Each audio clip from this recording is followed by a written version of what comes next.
अगर गर्मियों में दोस्तों आप एकदम थका थका फील करते हो तो आप एक बार ये गर्मी के स्पेशल आटे के लड्डू बना कर देखो। अंदर से एकदम सॉफ्ट, मुंह में जाते ही एकदम खुल जाएंगे और इसमें फाइबर के साथ साथ गुड कार्बोहाइड्रेट्स भी हैं जो आपको अच्छी एनर्जी देंगे।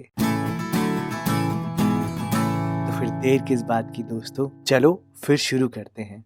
अब दोस्तों मैं आपको सबसे पहले ही बता दूं कि इस रेसिपी में आपको लगभग 200 ग्राम देसी घी चाहिए होगा और घी आपको पूरा एक बार में नहीं डालना है, तोड़ तोड़ के डालना है, मतलब जितना आप यूज कर सको। क्योंकि घी के साथ दोस्तों ये होता है कि अगर शुरुआत में ही आप सारा एक साथ डाल दोगे तो बाद में आप उसको निकाल नहीं पाओगे। तो सजेशन मेरा यही है कि पहले कम डालना, देखना अगर आपको और जरूरत है तो ही डालना। तो अब सबसे पहले आप एक कढ़ाई लेना और कढ़ाई को मैंने एकदम लो फ्लेम पर रखा है, मीडियम लो कह सकते हो, बल्कि आप लो ही मानकर चलना, तभी सही से आटे की भुनाई होगी।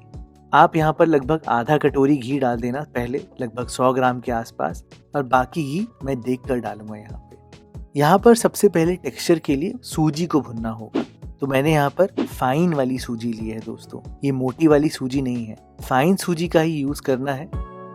तो सबसे पहले आप सूजी को भुनना लगभग 3 से 4 मिनट के लिए। सूजी घी में पहले अच्छे से मिल जानी चाहिए और उसका सारा मॉइस्चर अलग हो जाना चाहिए। सूजी दोस्तों बेसिकली गेहूं का स्टार्च होता है, उसमें ना हस्क होता है ना ब्रैन होता है, सिर्फ एंडोस्पर्म होता है। तो स्टार्च से भरा हुआ होता है जो कि आपको अच्छे कार्बोहाइड्रेट्स देगा।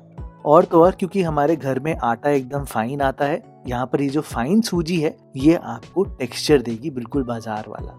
अच्छे से इसको भुनना दोस्तों लगभग 4-5 मिनट के लिए, जब तक हल्का सा रंग नहीं बदल जाता और ये थोड़ा बबलिंग नहीं हो जाता। बस इस स्टेज पर ही आपने आटा डालना है।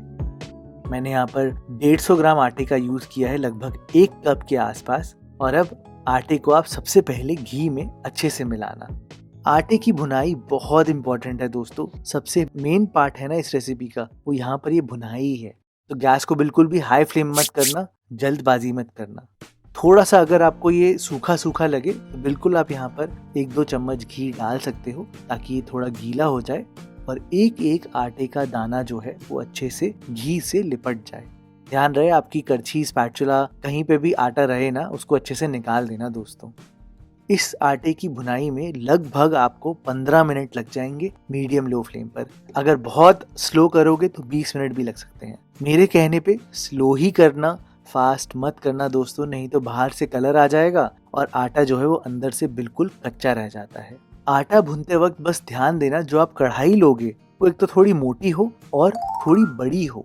अगर छोटी होगी तो आप इसको हिलाओगे, गरम गरम आटा छिटक कर आपके ऊपर आ जाएगा और 100% हाथ जल जाएगा। बस ध्यान देना दोस्तों इन बातों का, ताकि आपको बनाते वक्त कोई दिक्कत ना आए। आप देखो अभी थोड़ा ये सैंड जैसा सा लग रहा है, रेत जैसा सा लग रहा है ना। धीरे धीरे करके क्या होगा, आटा टेम्परेचर पकड़ेगा, इसके अंदर झाग सी आनी शुरू होगी, इसका रंग भी काफी बदलना शुरू हो जाएगा। तो आप इसको चलाते रहना, बिल्कुल रुकना मत। चलाने से टेम्परेचर रेगुलेट होता रहता है, जिससे कि एकदम इवन कुकिंग होती है। लगभग 15 से 16 मिनट के बाद दोस्तों आप खुद ही देखना, ये कुछ पॉइंट्स आपको बिल्कुल फील होंगे। तो पहले पहले आटा क्या होगा, काफी थिक होगा, गाढ़ा होगा, लेकिन जैसे जैसे ये भुनता जाएगा वैसे वैसे ये लूज हो जाएगा, इसको चलाना काफी आसान हो जाएगा। तो जब ये स्टेज आएगी इसका मतलब ये है कि अब आटा भुनना शुरू हो चुका है, उसके अंदर ही इतना टेम्परेचर आ चुका है कि ये अच्छे से कलर भी लेगा और रोस्टेड फ्लेवर के जो नोट्स है ना वो आएंगे। अभी आप देखो, मैं उठाकर आपको दिखाऊं तो एक पहाड़ जैसा सा बन पा रहा है, लेकिन धीरे धीरे भुनते भुनते ये बिल्कुल खिचड़ी जैसा सा बन जाएगा। मतलब एकदम उठाऊंगा तो लिक्विड ही होगा। यही कुछ बातें हैं दोस्तों जिनका आपने ध्यान देना है। तो फाइनल जब अच्छे से आटा भुन जाएगा, इन 3 चीजों पे आप नजर रखना। पहला तो कि आटा एकदम लिक्विडी सा हो जाएगा, इसका टेक्सचर बदल जाएगा बिल्कुल।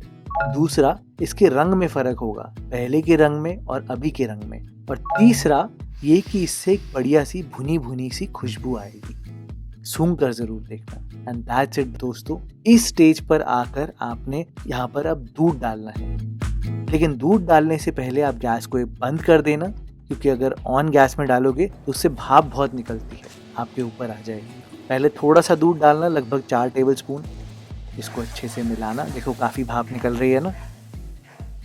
फिर 4 टेबल स्पून और डालना और अच्छे से सेट कर देना।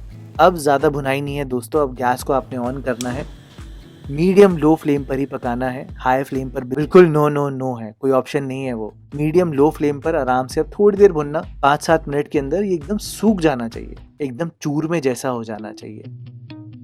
ऐसे दूध डालने से आटे के दाने और सूजी के दाने फूल जाते हैं, जिससे टेक्सचर बहुत बढ़िया आता है।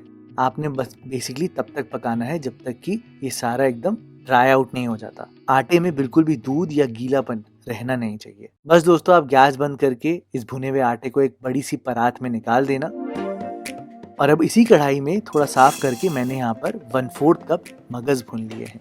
ये गर्मियों के लड्डू हैं तो मैंने यहाँ पर जानबूझ के काजू बादाम का यूज कम किया है। आप चाहो तो बादाम डाल सकते हो, यहाँ पर मामरा मत डालना, गुरबंदी या कैलिफोर्निया डाल सकते हो। बस इस बात का ध्यान रखना कि मेलन सीड्स जो है इनको आपने अच्छे से भुनना है, घी डालने की जरूरत नहीं है, बस मीडियम लो फ्लेम पर अच्छे से कलर आने तक भुनना ताकि ये एकदम कड़क हो। ये धीरे धीरे करके पॉप होना शुरू हो जाते हैं। पॉप होने का मतलब ये नहीं होता दोस्तों कि ये भुन चुके हैं, इन सब को पॉप होने में टाइम लगता है, लगभग 3-4 मिनट आराम से लगते हैं। तो अच्छे से भुनते जाना, आप देखना बहुत देर तक आवाज़ आती रहेगी, लेकिन आपने भुनना तब तक है जब तक कलर नहीं आता, ताकि ये थोड़े कड़क हो हमारे लड्डू के बीच में। अब इनको भी आप यहाँ पर आटे में डाल देना। इसके साथ साथ मैंने थोड़ी सी किशमिश डाली है, अच्छी लगती है दोस्तों लड्डू में। और मिठास के लिए मैंने यहाँ पर बूरा का यूज किया है। यहाँ पर ये चीज जरूर चेक कर लेना कि आप आटे को छू सकते हो नहीं छू सकते, कहीं बहुत गर्म तो नहीं है। बस आपने ध्यान ये देना है कि जो आटा है उसका टेम्परेचर रूम टेम्परेचर से थोड़ा गर्म होना चाहिए, ना बहुत ठंडा ना रूम टेम्परेचर, हल्का गर्म। ध्यान देना दोस्तों, नहीं तो लड्डू सही से बंधेंगे नहीं। बूरा नहीं यूज करना चाहते तो आप यहाँ पर मिश्री को पीस के डाल सकते हो, चीनी को पीस के डाल सकते हो, लेकिन बूरा से जो बाजार वाला टेक्सचर आता है ना, वो बूरा ही कर सकता है। कितना बूरा मैंने यूज किया है? मैंने 200 ग्राम बूरा का यूज किया है, लगभग 1.25 कप के आसपास। ज्यादा मत डालना दोस्तों, नहीं तो एकदम मीठे मीठे लड्डू लगते हैं, इतना मजा नहीं आता। इसके साथ साथ मैंने 8 इलायचियों को लेकर उनके दाने निकाले और उनका पाउडर बनाकर यहाँ पर डाला है। ध्यान रहे एकदम एंड में डालना है। अब एक्चुअल में ये सब चीजें थोड़ी गर्म होनी चाहिए। जब आप बूरा डालोगे ना, बूरा रूम टेम्परेचर पर होगा, टेम्परेचर गिरा देगा वो इसको, तो लड्डू आपके बंधेंगे नहीं। बांधने के लिए आपने ये स्टेप करना बहुत जरूरी है, जो बचा हुआ घी होगा ना उसको आप अच्छे से गर्म करना और गर्म करके इसके ऊपर डालना। इससे क्या होगा कि आपका जो ये मिक्सचर है हल्का सा गीला होगा और लड्डू एकदम सही से बनेंगे। ध्यान रहे ठंडा मत होने देना, हल्के से गर्म में ही करना जितना आप कंट्रोल कर सकते हो, और आपके एकदम परफेक्ट लड्डू बन जाएंगे। दोस्तों मैंने लगभग 50 ग्राम का एक लड्डू बनाया है और टोटल मेरे 12 लड्डू बने हैं। और आप खुद ही देखो कि लड्डू कितना सॉफ्ट बना है और एकदम क्रम्बल हो जाता है मुंह में जाते ही।